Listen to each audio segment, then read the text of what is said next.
Una pareja llegaba a su casa en Colorado Springs. Ellos vivían, bueno, viven en una urbanización muy buena, de clase media alta, con unas casas muy bonitas.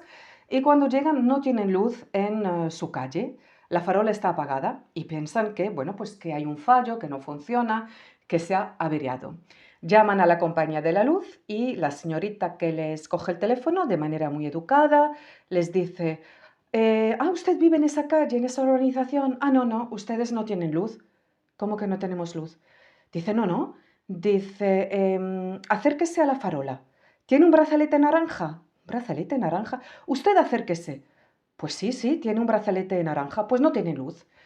Y les dice, ¿se acuerdan el año pasado cuando votaron que no querían un aumento de tasas de $200 al año? Pues eso, pues ya está. Como ha subido la luz, pues ustedes no han pagado, no han querido votar por esa subida de impuestos de $200, pues no tienen luz. ¿Cómo? Bueno, ¿y entonces qué hacemos? Porque no podemos llegar a casa y que esté todo en la oscuridad. Pues pueden adoptar la farola. ¿Adoptar la farola? Sí, sí, sí, mire, es muy fácil. Ustedes si quieren pagan $100 al año y ya tendrán luz. Ya tienen la farola adoptada y ya tienen luz. Pues es lo que hicieron. Y bueno, unos 2 o 3 días después ya tenían luz y la farola tenía ya un brazalete azul porque la habían adoptado. Esta pareja. Luego, había una señora que se había mudado a un barrio muy bueno también, con unas extensiones de césped impresionante, unos parques maravillosos, pues ya no los regaban.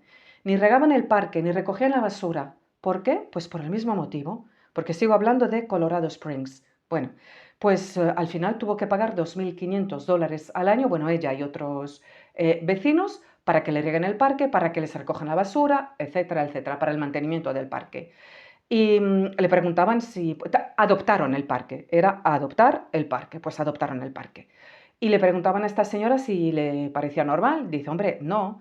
Dice, esto lo podemos hacer durante un cierto tiempo, pero los espacios públicos no deberían costearlos los ciudadanos. Bueno, lo que os quiero decir con esto es que cuando las barbas de tu vecino veas cortar, pon las tuyas a remojar, porque todo, todo, todo lo que ocurre en Estados Unidos acaba llegando a Europa. Así que ya os veo adoptando farolas, parques, piscinas y, ¿por qué no, un médico, una enfermera, etcétera, etcétera? En fin, parece increíble, pero es cierto. Os voy a dejar abajo el enlace del reportaje al completo, porque vais a alucinar.